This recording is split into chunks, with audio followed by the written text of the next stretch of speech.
Hi friends, இதுக்கு முன்னாடி நீங்கள் பார்த்த வீடியோவில் சாஃப்ட் ஸ்கில்ஸ் அப்படின்னா என்னன்னு ஒரு சின்ன விளக்கம் கொடுத்துருந்தேன். நீங்கள் நல்லா கவனிச்சிருந்தீங்கன்னா ஹார்ட் ஸ்கில் அப்படிங்கிற ஒரு வார்த்தையும் பயன்படுத்தியிருந்தேன். அதற்கான விளக்கத்தை நான் பின்னாடி தர்றேன்னு சொல்லியிருந்தேன். இப்போ அதை பற்றி நம்ம பேசலாம்.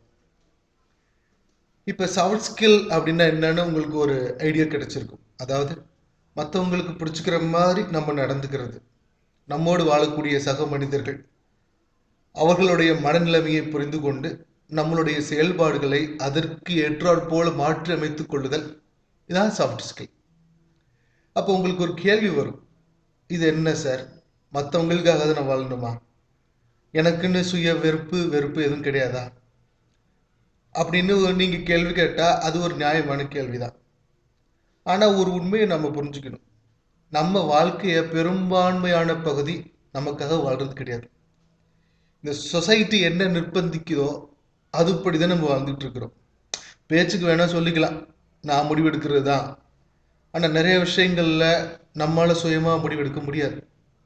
நம்மை சார்ந்த இந்த சமூகம் இல்லை நம்மோடு இருக்கக்கூடிய நபர்கள் அவங்களுடைய இன்ஃப்ளூயன்ஸ் தான் அதிகமாக நம்மளுடைய முடிவுகளில் கலந்துருக்கும். இது நம்ம புரிஞ்சே ஆகணும்.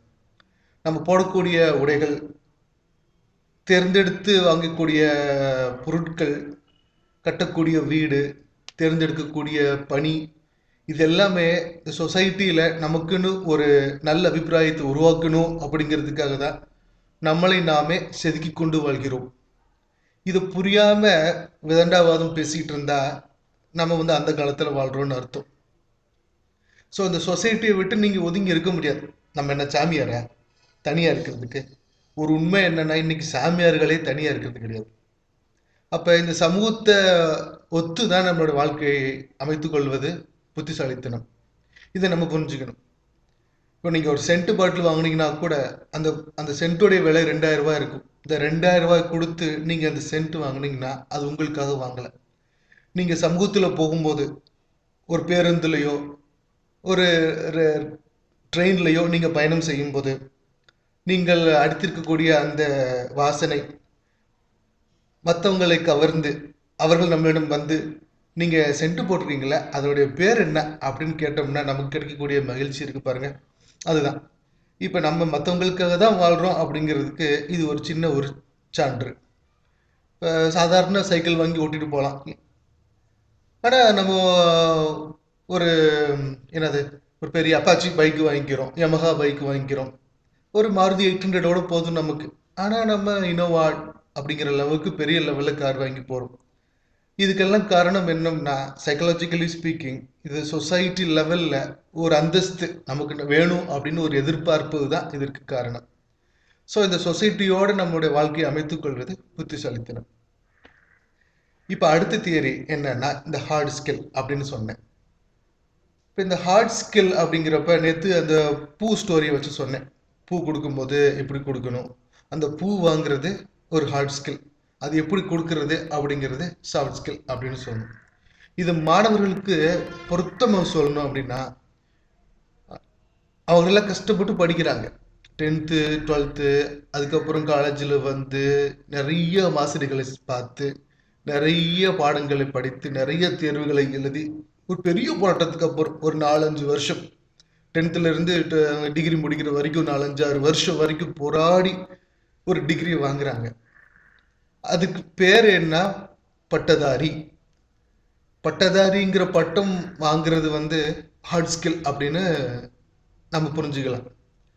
ஆனால் நிஜமாவே ஒரு பட்டதாரி போல நடந்து கொள்வது தான் ஒரு பட்டதாரிக்கான உரிய கடமை. ஆனால் இன்னைக்கு படிச்சுட்டு ஜஸ்ட் அப்படியே போயிடுறோம். படித்தவங்க எல்லாம் டிகிரி படித்தவங்க எல்லாம் படித்தவங்க மாதிரி வாழ்றது கிடையாது. ஸோ கஷ்டப்பட்டு ஒரு விஷயத்த நீங்கள் பெறுறீங்க, அது வந்து ஒரு சமூகத்துக்காகவோ இல்லை உங்களுக்காகவோ உங்கள் குடும்பத்துக்காகவோ நீங்கள் கஷ்டப்பட்டு வாங்கி அந்த விஷயத்த ஒரு கிரியேட்டிவா ஒரு இன்னோவேட்டிவா மற்றவங்களுக்கு பயன்படுற மாதிரி இல்லை உங்களுக்காக அது நல்ல பயன்படுற மாதிரி நீங்கள் அமைத்து கொள்வது தான் இந்த சாஃப்ட் ஸ்கில்.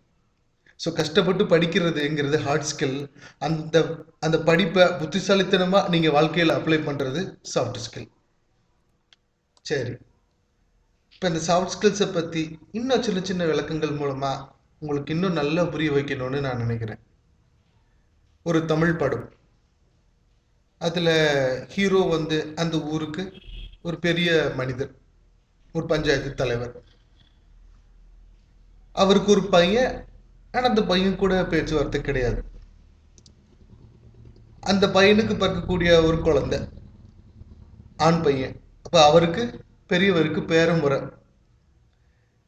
இந்த பெரியவர் எப்படி அப்படின்னா ரொம்ப நல்ல மனிதர், எல்லாரும் மதிக்கக்கூடிய ஒரு ஒரு சிறந்த மனிதர். அதே மாதிரி தான் அவருடைய பையனும், அதே மாதிரி தான் அவருடைய பையனும், அதாவது தாத்தா போல் பேரன். இப்போ இது வந்து ஜெனட்டிக்கலி டிரான்ஸ்ஃபர்ட் அப்படிங்கிற ஒரு தியரி கூட வரும். சார், நமக்கு முன்னாடி இருந்தவங்க நல்லவங்களும் இருந்திருக்கிறாங்க அப்படின்னா அதற்கு பின்னாடி வரக்கூடிய சந்ததிகள் எல்லாமே நல்லவங்களா இருக்கிறதுக்கு வாய்ப்பு இருக்கு. ஆனால் சமூகமும் சூழ்நிலையும் ஒரு மனிதனை எவ்வாறு மாற்றும் அப்படி என்பதற்கு கேரண்டி தர முடியாது. அப்போ இந்த கதையில தாத்தா ஒரு நல்ல மனிதர், ஒரு பண்புள்ள ஒரு மனிதர், பேரனும் ஒரு நல்ல குணங்களை பெற்ற ஒரு பையனாக வளர்ந்துட்டு வர்றான். ஒரு சின்ன பையன், ஸ்கூல்ல ஒரு ஃபர்ஸ்ட் ஸ்டாண்டர்ட் படிக்கிற மாதிரி. இப்ப தாத்தாவும் பேரனும் சந்திக்கிற மாதிரி ஒரு சூழ்நிலை. ஆனா இவர் தான் தாத்தா, இவர் தான் பேரன் அப்படிங்கிறதுக்கு இடம் தெரியாது, யாருக்கு தான் தெரியாது. அப்ப இந்த தாத்தா எதையோ எழுதுறாரு. எழுதிட்டு இருக்கும் போது அந்த பேனால இங்கு சரியா வேலை செய்யல அப்படிங்கிறதுக்கு இந்த பேனாவை அப்படி உதறாரு. அப்படி உதரும் போது அந்த பக்கம் அந்த பையன் வந்துட்டு இருக்கிறான். அந்த பையன் வர்றது தெரியாம அவர் உதறிடுறாரு. அந்த பையனுடைய ஸ்கூல் யூனிஃபார்ம்ல அந்த இங்கு தெளிச்சிருது. இப்ப அந்த பெரிய மனிதர் இந்த சூழ்நிலைய எப்படி சமாளிக்கிறார்?